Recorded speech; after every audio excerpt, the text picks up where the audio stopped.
Alrighty, well, welcome you guys to Dragonblade Authors Unplugged. I'm so excited because we've got a really, really great lineup this week. We've got two Lion's Den books, and all the covers of all of these are gorgeous. I was just looking at them side by side as I was lining this up, and I was like, these are all so beautiful, even together or apart. They're just all gorgeous. So I'm so excited to hear about everybody and all your new releases and everything. Since we've got a couple that may have to step out, we're going to go in a different order than normally than we would. So we've got J.M. Diedrich, correct? That's what we said. I Close want to enough. make sure I said your name right again. And you've got your new release, Bearding the Lion, correct? Yes. Yes. So tell us about that. It was my first Lion's Den novel. It was definitely a change. I usually write Victorian romance, so Yeah. there's a huge difference between 1890 and 1818. So Yeah. a little bit of a steep learning curve, but Yeah. it was a whole lot of fun to write, especially when my hero is the great, great, great uncle of one of my heroes from the Dark Duke series. So Oh, fun. That that is was so fun. um, it's a story about second chances. It's a story about, I mean, love. It's romance, Yeah. but it's course. it's about the difference in what it looks like to fall in love as a child and then to fall in love again as an adult. Otherwise, it starts off with Annabelle Green does what any self-respecting locksmith's daughter does when her brother goes missing. She breaks into the Lion's Den's private office and then proceeds to do what any self-respecting locksmith's daughter doesn't do. She gets caught. So, lots of things come together right away in the beginning.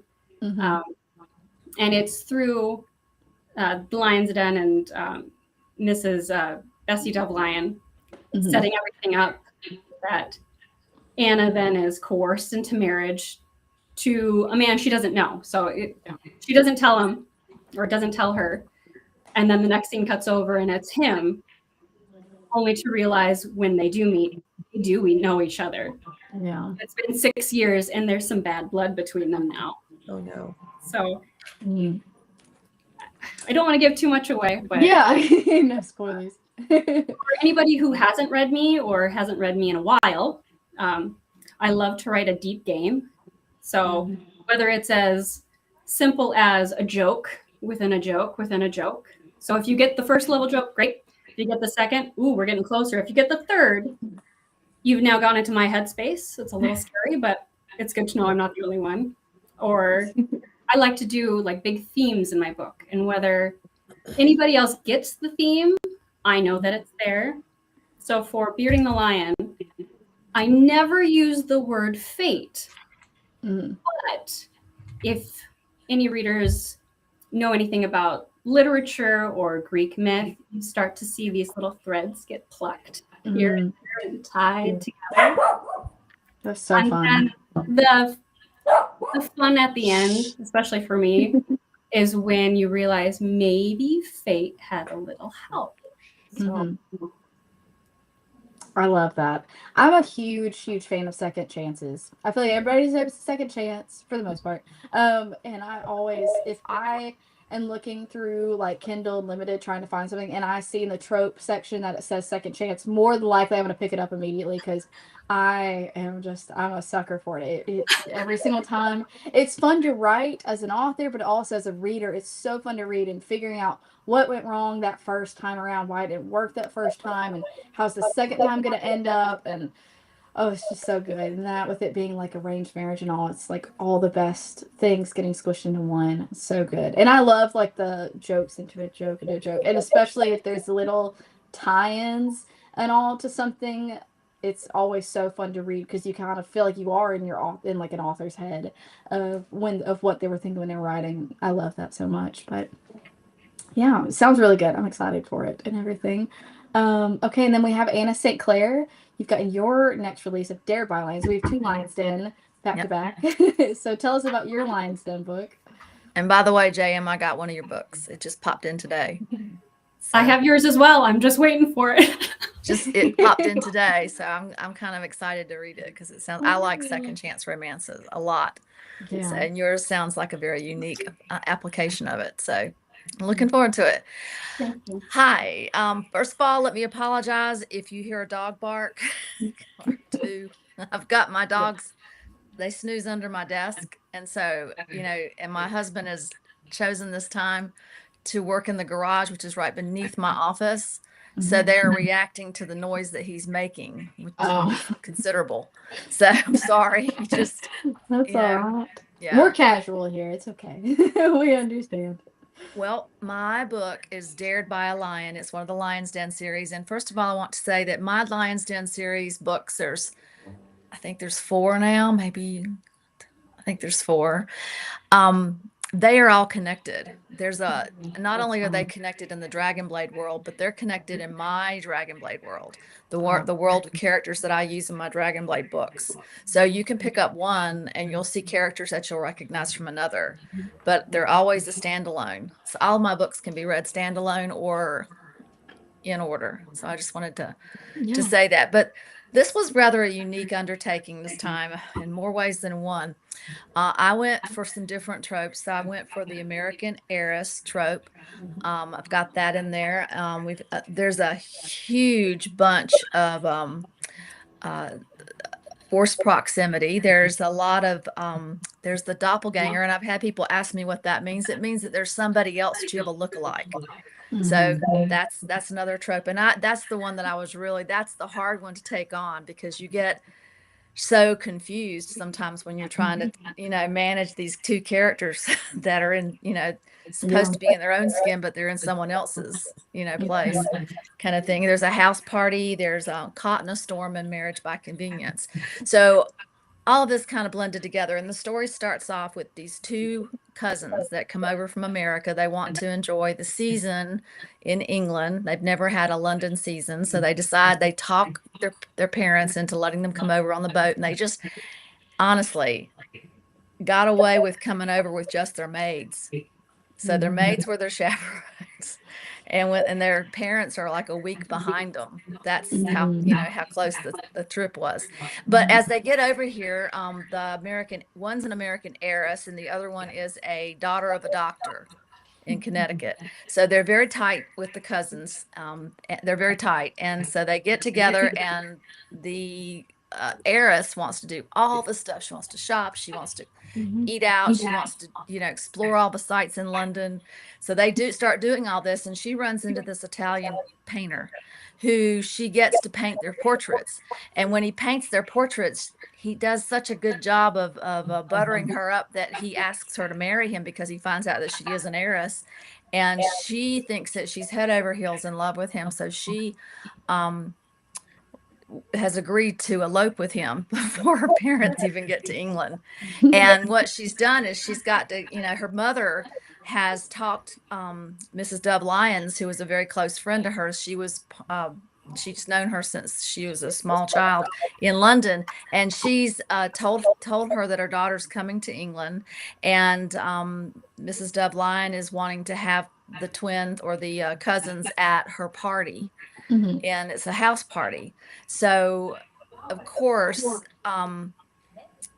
they can't go. They're both not going to be able to go. But the cousin that wants to marry the Italian painter convinces the other cousin that she should take her place. And then if they ask where the second one is, she just got sick and she'll show up if she gets better, kind of thing. So that's the premise. And they go on. The cousin reluctantly agrees to do this. So Ashlyn March is the cousin. So Ashlyn is the heroine of the story, and she goes along and takes a coach to this country party that she did not want to go to, and she ends up. The coach is being driven by a 14-year-old who wasn't supposed to be driving it. His father was, but his father got drunk, so passed the reins to his son. And the son wrecks the coach, almost kills the horses. But they wreck in front of this castle-like country home, and it's the hero's home. It's Gabriel Dawson, who's the Earl of Ravensthorpe. I keep looking for names because I'm in the middle of another book right now, so I'm trying to make sure I don't start giving you the wrong characters, which is entirely possible. I was about to say, I think we all know how that feels. So, yeah. So the thunderstorm, he opens his door and there's this bedraggled woman that's standing there with her maid. She saves the guy that, the little 14-year-old, and they're all kind of bedraggled and in front of him at his door. So they take him in, and his mother has also got ties to Mrs. Dove Lyon, and she wants him to go to this house party. She says, you can't let Ashlyn go without an escort. So she sends her son to the party, and he's like a day behind. So the whole thing is about the interactions at the house party, which can get really, really tense at times because she's trying to maintain that she's her cousin and not herself. Her maid has to call her by her new name instead of her regular name, and she keeps a diary. Well, there's always a mean girl. The mean girl is always looking for a way to unseat the heroine, and that's kind of the chase is on inside the book. And so it's kind of fun. It's got lots of relationships, lots of party games. It's got well, I'm just not going to spoil it for you. I want you to read it. But I will say that it goes through every single emotion. You'll find yourself crying and laughing, but what you won't find yourself doing too easily is putting the book down, because it really is. I mean, it really is a fun book. I might not be explaining it too well because it is kind of a confusing thing, but it is a fun book. It sounds so good to me. I'm all into it. I'm already ready. I'm like, what happens next? We need to know where we go from here. But I love the doppelganger trope. And the first time I read it, I didn't even realize I was reading that at first. And then by the time I got into it more and more, I was like, I don't know where this is going to end up. And it feels kind of like when you're a kid and you watch The Parent Trap and you're like, how's this going to end? It's the grown-up version of that. So, it really is. And that's a good description for this book. It is like The Parent Trap, but it's more the Ashlyn and Gabriel trap. Yes. And it's a lot of fun. And when I was a child, there's a cartoon that always came on Sunday's paper. It was called the Jackson Twins.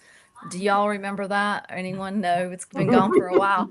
So I'm dating myself, but I used to love that. I love that, the twin concept, and used to always wish that I could have a twin that could, when I wanted to be kind of devilish, I could send my twin to do what I would always want to do. So it was just, so it kind of an idea that emerged. I hope everybody enjoys it. Yeah, it sounds amazing. So I think everybody will really like that one. So I think it'll be really good. And then we've got Ruth. You've got A Masquerade for the Baron. Is that right? Yes. So yes. I'm going to digress for just a minute because everybody's talking about Lion's Den. Yes. My Lion's Den comes out in 2 weeks. So we seem to be a Lion's Den party. Yeah, we love the Lion's Den over here. So I'm going to give you a tease about the Lion's Den, but my book, A Masquerade for the Baron, comes out tomorrow. So my Lion's Den book is called The Lion's Shadow, and I have 3 Lion's Den books. And my last book, The Lion's Alliance, I had 2 gentlemen who were vying for the same lady, and one of them lost, and that was Viscount Wolfden. He was called the Wolf, it was convenient, because he was the type of man that when he walked through a room, everything stopped. It wasn't just because he was really handsome, because he was, or he is. He just had this look about him that men stopped and looked as well. So he had this charisma. So he didn't get the girl in the last one, but the girl who wanted him had spoken to Mrs. Dove Lyon and made a deal with her. So the right girl got the right guy at the end. So we had 2 women. In this story, Wolf is back again, but he's a widower, and he comes back with a 4-year-old son. And when he walks through a room, nobody notices him. He's a very changed man. And this story, and in The Alliance, he was a phenomenal pianist. So in this story, he has everything is for his son, and even the son has become, I wouldn't say mute, but he doesn't talk. he used to play the piano with his father, and he doesn't do that anymore. So when Wolf comes back, his real name is Marcus, when he comes back into London, he speaks to Bessie, Dove Lion, because they're just really good friends. And she has a deal for him. She's going to find Henry, his son, a piano teacher. And that's how it starts the story. So I'm going to leave that for another time, but I didn't want to leave out my lion because you were all talking about lions. We were all talking about Lion's Den. I love the Lion's Den. I can't get I enough do of it. too. I love the series. I do too. It's so fun watching little things weave in between the books and all, and especially if you are kind of in a situation like Anna, where you were talking about how you have multiple Lion's Den books and some of them connecting to each other and all. It is, as a reader, it's so much fun to say, oh, I remember this character from this book, and kind of like how you're saying with your character, Ruth, about seeing his progression in one book of being this like very, everybody notices him, to coming to another book where he's completely different. It's so fascinating as a reader, and I love watching the character development between them. It's so fun. Since I'm amongst friends, I will tell you that at the end of the story, he returns to himself, but better. Yeah. So I will tell you that, but I'd like to tell you about the masquerade for the Baron. And this is the last story in a 6-book series. The series is called Barrington's Brigade, and the Brigade is a story about gentlemen from who are all retired officers from the Peninsular War, and their commanding officer. Their commanding officer was badly injured in getting them all out of a situation, and all of them have now retired. But in England at this period, in the 1820s, 1830s, you didn't have police in the upper areas, in North England. You had barracks in different areas. So he lives in a somewhat remote area near Newcastle, and they become not the police, but they become law enforcement up there. And all the men live different places. So Barrington has had a gold coin made for each of them. And when you receive the coin, don't ask a question. Just get your tushy up to his place in the north of England.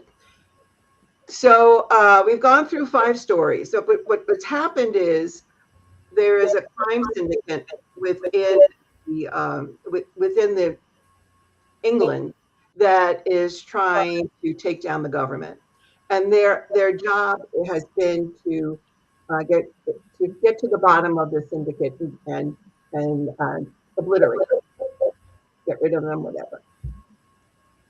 The other part of the story is so we have a love story between the Baron, and I'm going to look up his name because I have 2 books. So we have the Baron is Gabriel, and the love interest is Laetitia. But our commanding officer is Rhys Barrington, and he, for all 6 of these books, plus my books in the Ladies of Summer by the Sea, which is also in the same area, Barrington has been a presence. And in this story, he's actually going to finally marry his girlfriend. So we have 2 things happening. So let me tell you about this book. Now that I've given you the background, I'm going to tell you about the masquerade. So Gabriel is new. He's a new Viscount. And one of the things he has to do is get married. And he has 2 friends who are not titled, and tease him to pieces about his requirements for his, to get his title. They also know that he has a very, very good friend, a woman, Erica, who he likes, and they get along very well. And they think that he should marry Erica. So they invite him to this masquerade and tell Gabriel that Erica's wearing a green gown. She'll be the one in the pretty mask, all this other stuff.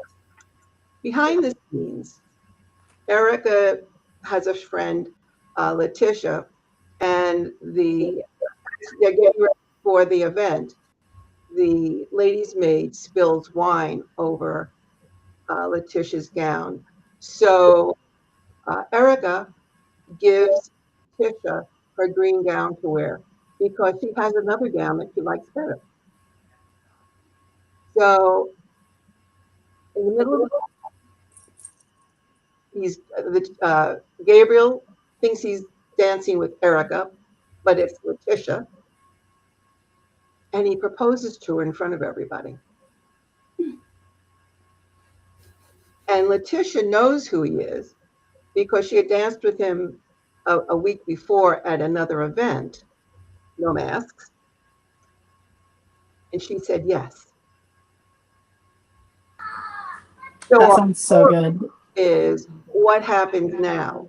She's with her aunt, and brings them both in. Says, "Okay, listen, you can't say no, and you can't withdraw your offer. So you're gonna travel around together like an engaged couple for 2 weeks, and at the end of the 2 weeks, you can break it off. It didn't work, and everybody's okay, except." He's involved in trying to find the Order of Shadow, which is this organization. And she helps him because he cannot succeed. He has some ideas, but he cannot succeed without her. So they work together and they cause the takedown of the organization. And while I don't want to give everything away, I will tell you that Barrington and his intended, they've been engaged for 15 years, so you think maybe they get together. Anyway, they elope. They've been invited to a wedding. They prepared a wedding. I'm so excited about this. They prepared a wedding and everybody's there, but the bride and the groom. They walk and they elope to the green. So they turn around to Gabriel and Letitia, and Honoria, sorry, the bride, gives Letitia her wedding gown and says someone. So it's just kind of nice that she was in the wrong gown when he proposed, and she's now in the right gown to get married. That's so beautiful. I love that so much. And the whole story sounds very heartfelt, but also kind of funny, but also, that kind of emotion that you can dive into and out of with historical romance and all. So I'm excited to read it. Sounds really good. And it comes out tomorrow. Is that correct? Tomorrow. Tomorrow. Yes. Woohoo. So exciting. We were talking about the Dragonblade bracelets and charms, and maybe I'll get another one for that and all. So I got mine today as well. Did you? Oh, okay. Yeah. That's great. I love when you guys post in the author thing the pictures of your charms and bracelets. I love to see it. I had just taken the picture and I was going to post, and I said, I better get on here or else I'll be late. Well, I'm so glad, and I cannot wait to see it. I know it's going to do really good, just like all these releases I feel like are going to do really good. Okay, Ruth, did you have anything else to add? No, I'm sorry I took up so much time. Oh, I wanted to hear more. Every time one of you talks, I'm just like, I'm sucked in. It sounds so good. But okay, last we've got Sheridan. Sheridan, you've got Whispers and Spies coming. How is that? It's very exciting. It's today's release day. So yay! This is actually my first book with Dragonblade. So I'm very excited about Welcome. it. Thank you. I'm so glad to have you here. I have 3 books. It's a trilogy. I have this book coming out today, and then another one in August, and a 3rd book in November. It's my Shadow of the Black Rose trilogy. So Whispers and Spies is the first of the trilogy, and it's set in London in 1855, and my heroine, oh gosh, Helena, sorry, with so many heroines, and I'm working on another book right now. My heroine, Helena, has been working with Sir Frederick, who's the spy master, as she collects information.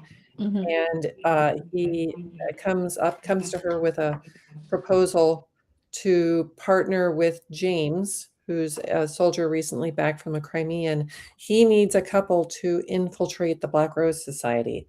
So he asks them to pose as an engaged couple and infiltrate the society.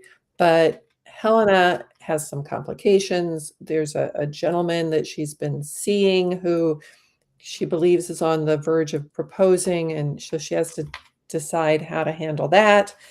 And once she makes a decision there, she realizes, well, I can't exactly go out into society as an engaged couple. I need a chaperone. So she ends up inviting her Aunt Prudence to come stay with them and be her chaperone. And Aunt Prudence is a riot.